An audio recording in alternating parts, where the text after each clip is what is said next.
Hey guys, welcome back to Coin Knowledge. So today we're actually going to be taking a look at two ecosystems, comparing them side by side, kind of giving you my opinion on which one I kind of prefer. And today the two ecosystems in question are GFAL Games for a Living and Myria Games.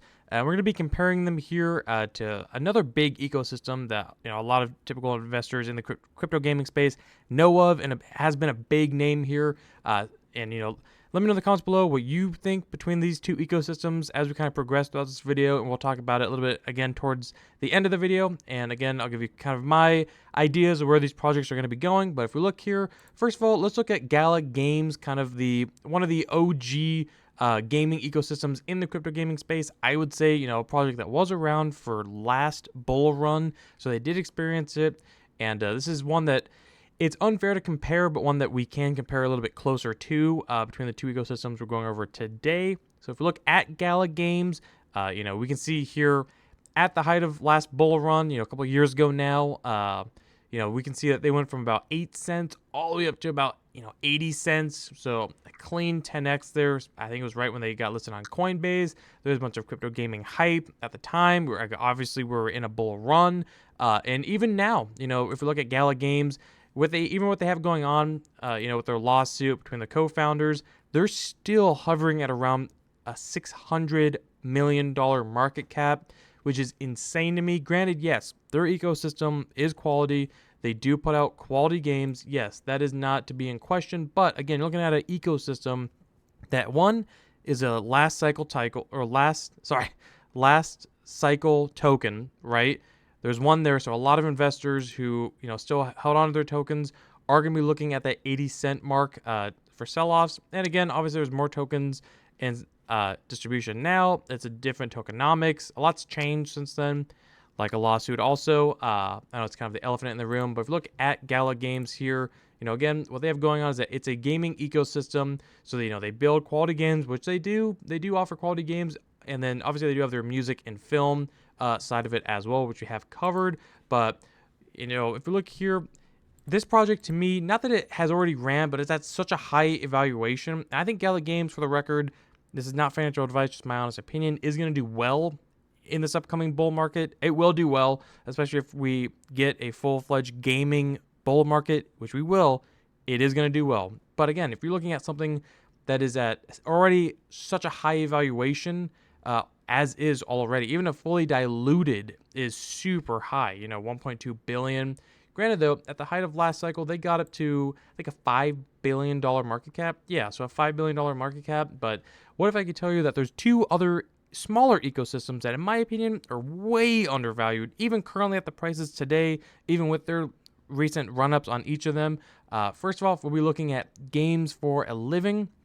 And again, we'll be comparing Games for a Living to Myria Games. But first, with Games for a Living, I want to compare the two since they are so similar. Looking at it right now at the time of this recording, is around a 40 to 50 million, depending on where you look, a 40 to 50 million dollar market cap here.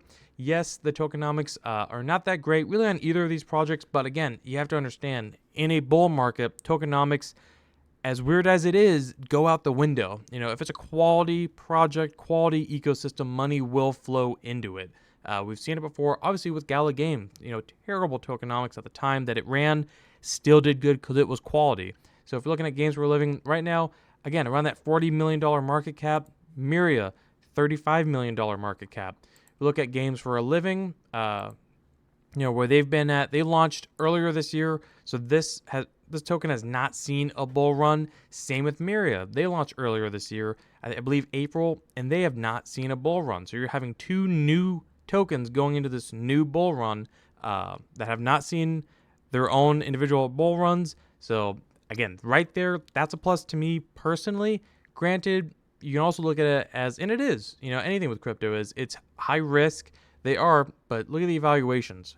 I mean, they're about 12 to 13x.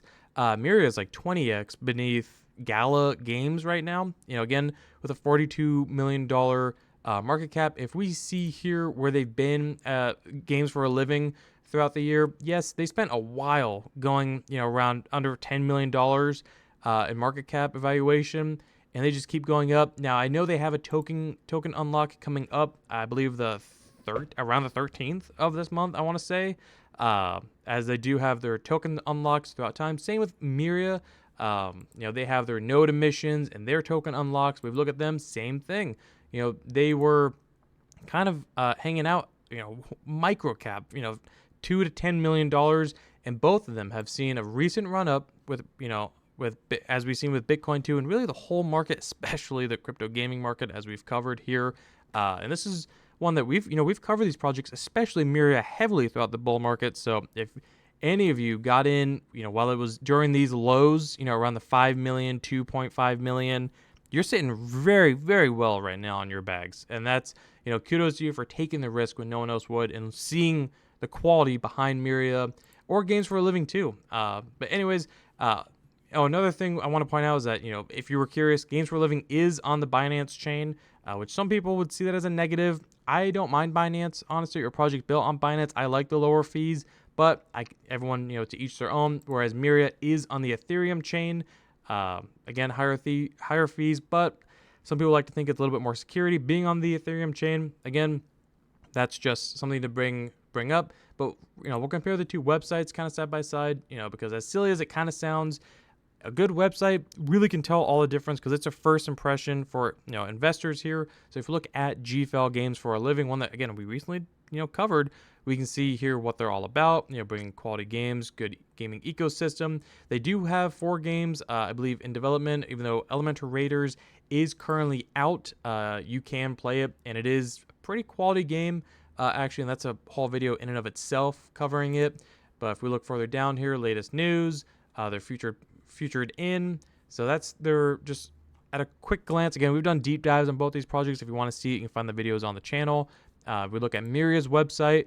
Now, one thing to point out immediately is that Myria does have nodes. So it is a nodes ecosystem, whereas GFAL does not have nodes.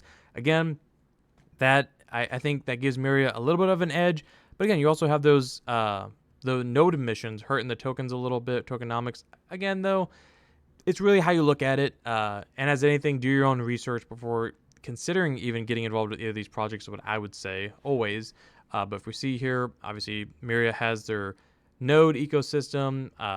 It's a scaling or an Ethereum layer 2 solution. So the big thing with Myria is that they're going to have zero gas fees within their ecosystem, which would definitely solve the big deal with Ethereum, with Ethereum's high fees. As we know, especially during a bull run, the fees on Ethereum just really climb up. Almost, it gets a little ridiculous if we're being honest. But either way, that's our homepages side by side.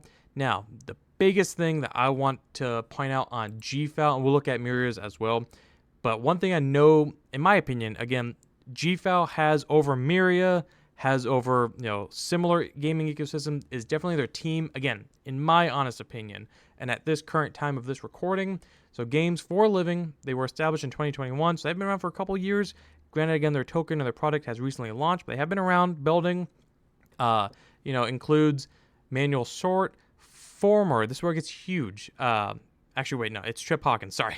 But still, former first vice president at Activision Blizzard King, which big gaming company. And then Trip Hawkins, founder and former CEO of both EA, Electronic Arts, and Digital Chocolate. So again, very, very bullish in my opinion to have the former CEO of Electronic Arts and Digital Chocolate.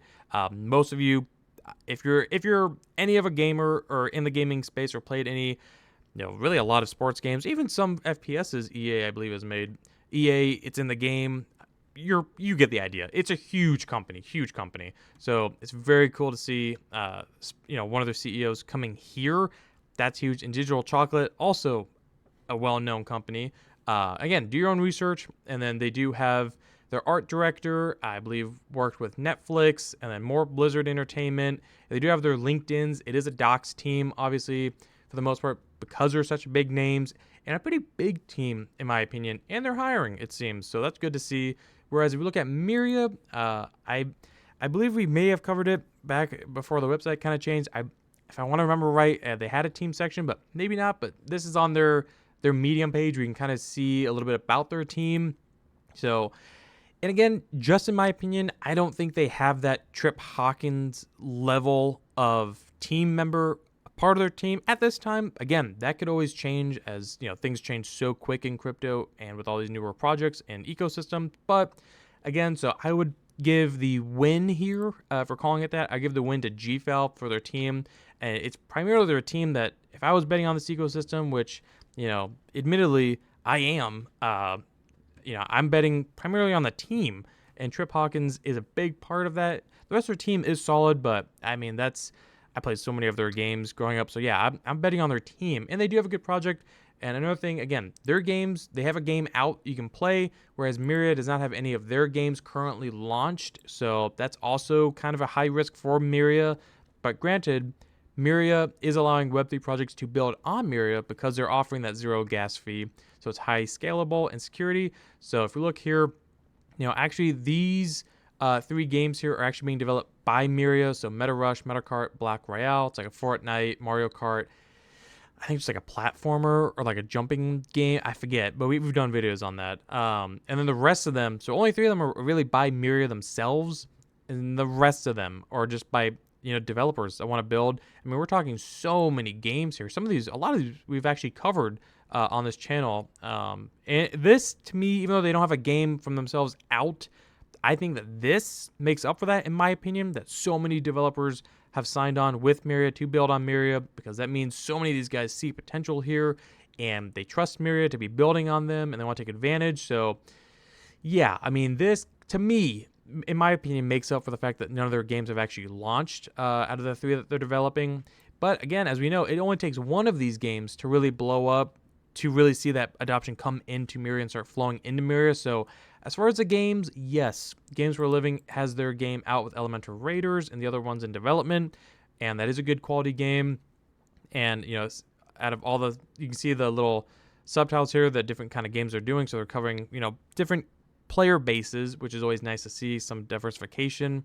So I would say that their games are good, but I don't know. I mean, let's talk about it in the comments below. Let me know what you guys think between Myria and GFAL. Yeah, just let me know. And those are kind of my opinions, but I would definitely be maybe betting on both. Why not bet on both? And we'll talk about it in the comments below. But otherwise, that was kind of my just quick take on GFAL and Myria. And if you guys can like the video, comment, subscribe, hit the notification bell, and we'll see you guys in the next one. All right, see you guys.